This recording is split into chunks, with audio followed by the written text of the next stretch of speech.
ko akalain na sinabi ko ang kinalalagyan ngayon. Para bang isang bagyong may lakas na signal number 4. Yung tipong di mo ginusto pero tsak naramdam mo ang tibok ng iyong puso. Teka Lord, sandali lang, galing ba to sa iyo? Gusto kong manigurado, ayokong lumayo sa plano mo. Dahil the best yung galing sa'yo. Ayokong lumayo sa kalooban mo. Kung itong nadaramay hindi galing sa'yo, please Panginoon, pakitanggal po. Ayokong pangunahan ang plano mo.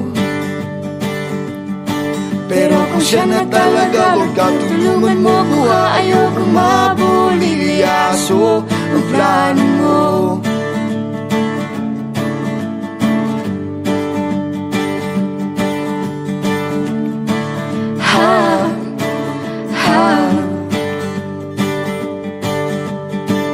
Di ko inasahan o sadyang pinilit kinalalagyan ngayon.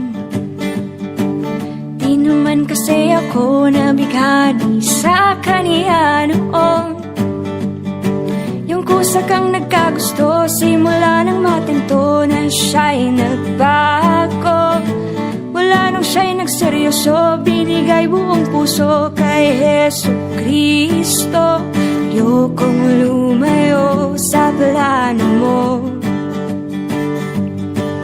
Dahil the best yung galing sa'yo.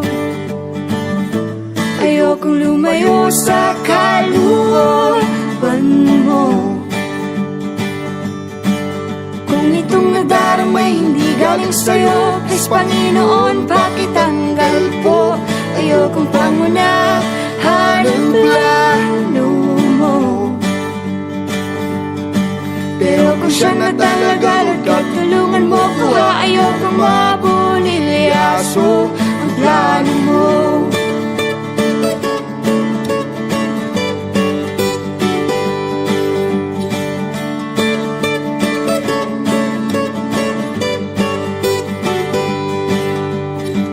Siguradong di kami nag-iisa sa kinalalagyan ngayon. May mga batong tumama sa mga nakikinig sa amin ngayon. Matatapos na ang kanta, nakakarinig ka na, natamaan ka na rin, di ba? Huwag mo na tong ikaila, may hiya-hiya ka pa, ganito rin ang prayer mo, di ba?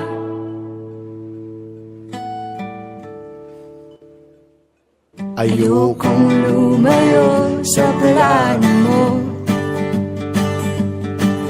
Dahil the best yung galing sa'yo. Ayokong lumayo sa kalooban mo. Kung itong nadaramay hindi galing sa'yo, please Panginoon, pakitanggal po. Ayokong pangunahan ang plano mo. Pero kung siya na talaga, huwag ka tulungan mo ko. Ayokong mabulilyaso. Ayokong lumayo sa kalooban mo. Kung itong nadaramay hindi galing sa'yo, please Panginoon, pakitanggal po. Ayokong pangunahan ang plano mo. Pero kung siya na talaga, huwag ka tulungan mo ko. Ayokong mabulilyaso. Pero kung siya na talaga, Lord God, tulungan mo ko. Ayokong mabulilyaso. Pero kung siya na talaga, Lord God, tulungan mo ko. Ayokong mabulilyaso ang plano mo.